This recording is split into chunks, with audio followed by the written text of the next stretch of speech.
creator na si Ariela Diaz, isinusulong ang body positivity Oy! at self-acceptance. Parang gusto ko yung topic na yan, Gusto ko yan. Leslie. Okay. Isa na namang content creator mula sa Silang, Cavite ang hinangaan ng publiko dahil sa kanyang advocacy na mag-promote ng body positivity at self-acceptance. Sa kanyang social media account, nagpo-post siya ng mga outfit for plus size at beauty tips. Pati na rin ang empowering messages para sa mga kababaihan na nahihirapan tanggapin ang kanilang katawan.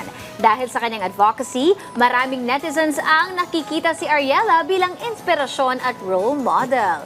Kaya naman, para alamin ang kanyang journey, ay makakasama natin siya live dito sa studio. Good morning and welcome sa Rise and Shine Pilipinas, Ariela Diaz. Hi, good morning, Hello. guys. Good morning!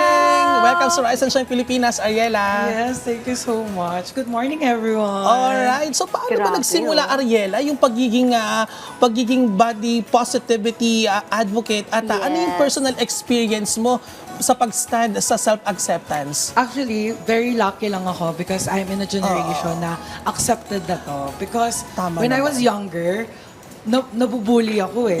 And that time, kahit mga adults, kasama sila sa mga gumagawa nito. Alam mo yung mga pintaserang tita. Pag sa tita, na pag Diba? may Oo naman yan. reunion, O, diba? ay parang Yan. tumaba ka. Totoo. Ah, talaga ba, tita?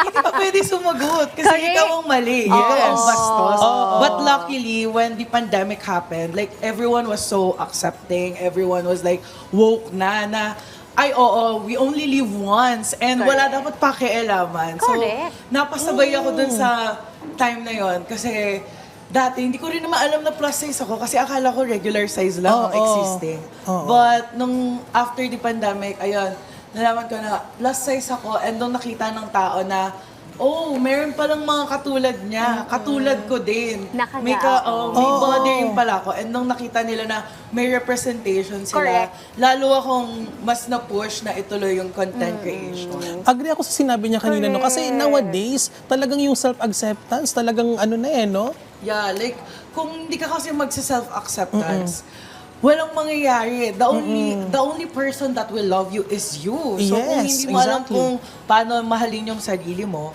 hindi mo alam kung paano ka rin mamahalin ng ibang tao. Yes, Ayan. So, tama. kung alam mo paano dalhin yung sarili mo, if you love yourself, edi mas madali kang tatanggapin ng ibang tao. And I think, yun yung nagustuhan ng community na, like, pwede pala kaming maging plus size, but at the same time, maganda. Kasi Yes! dati correlated yung mataba is equals to ugly, di ba? Actually. Like, lagi nilang pinalalait yung mataba, but there's nothing wrong with being fat. Ay, wala. Like, di ba? So, Wala. so ngayon, Wala. parang nung nakita nila na, ay, pwede ba lang maging pretty habang ano ka, di ba? Correct. So, Tama. ayun, very thankful din naman ako sa followers ko because they let me do that. Like, they allow me to have the platform. Sabi nga, Leslie, Ayan. love yourself. Tama. Diba? Di ba? In So, all perfect. shapes and all sizes. Exactly. Ayan, bilang influencer, ano yung mga content na pinuput mo out there? Para syempre makarelate, syempre yung mga kagaya mo. So, ang madalas Iba sa content sa plus size ay fashion since Nice. dito sa Philippines, super rare. Like, kahit sa mga mall, sobrang hirap maghanap ng mga Puro outfits. free size, no? Diba? Oo. Free size, small to large.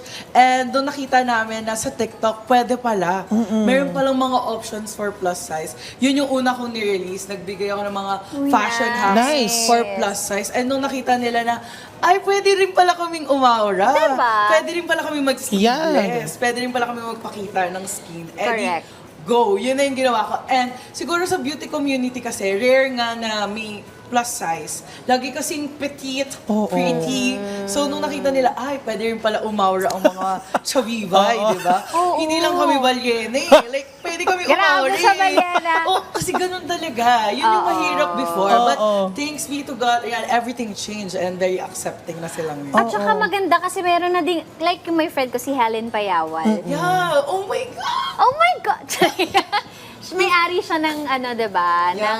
Ng clothing, apparel na exclusively for plus size. Yeah, before, Oh, nice. sobrang hirap daw yung mga Yes. business. Like, pag na-attend kasi ako, like, ay, parang wala kasing bibili ng plus size. But they did not know na sobrang dami. Hindi lang talaga sila pa naririnig. That's why, when I started content creation, talagang pinupush ko yung mga brands na we need plus size selection. Correct.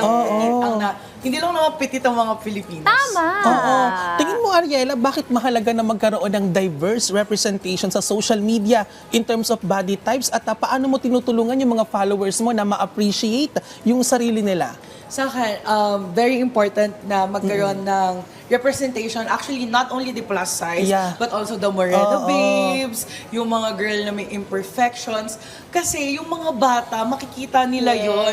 And it's so sad na yung mga bata ngayon, sobrang self-conscious nila. Imagine, imbis na ang iniisip nila maglaro, iniisip nila magpaputi, magpapayat, Kasi ganun sa magpaganda. atin, no? Diba? So, imbis na ine-enjoy nila yung younger years, they are pressured. So, Yeah. sobrang important na magkaroon ng iba't ibang representations. And ayun, lagi kong pinapaalala na kung hindi mo gagawin today, kailan? Tama. So, Yeah. isuot mo na lahat ng gusto mo. Walang nakatingin sa kilikili mo, sa braso mo. Walang may pake. Walang may pake, diba?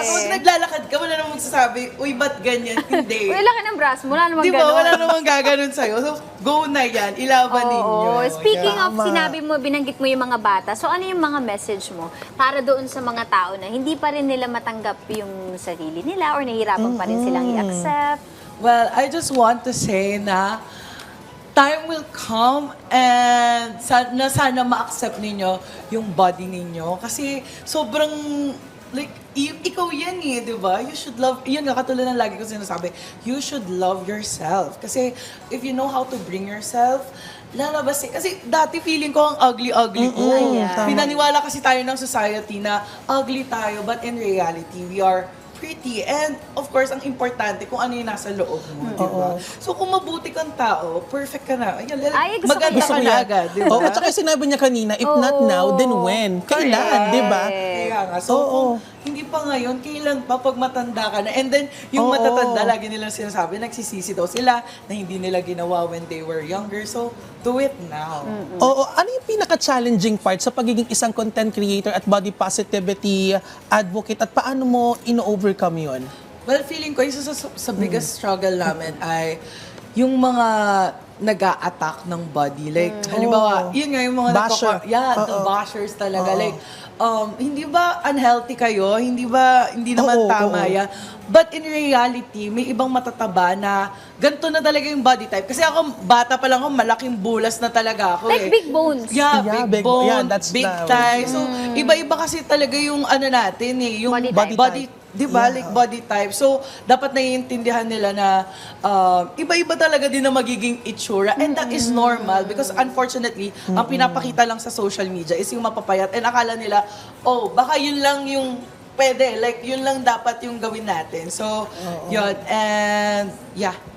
That's it. Kasi nasanay din tayo sa environment natin dito sa Pinas, no, na Sa commercials pa lang. Oo na. Ano yung pinoportray ng mga models? ang Diba, maganda, puro, gwapo ano, lang ay dapat maputi, mapayat. Or like may As in- lahi. Yes. Ganun Pero, madalas. Kaya actually, this one is not only for the plus size girlies, but also to anyone. Kasi Exactly. sobrang whitewash natin, sobrang gusto natin magpaputi, gusto natin ganito. Like, dapat makontento tayo sa kung anong meron tayo. Correct. Sobrang Oo, importante nun. tama. Kaya dapat i-appreciate ninyo yung sarili ninyo talaga. Tama. Tama, okay. Oh, Ariela, thank you sa pagbisita sa amin dito Thank sa you RSC. so much. At maraming salamat na sa pagbabahagi ng iyong oras at journey bilang isang plus size advocate.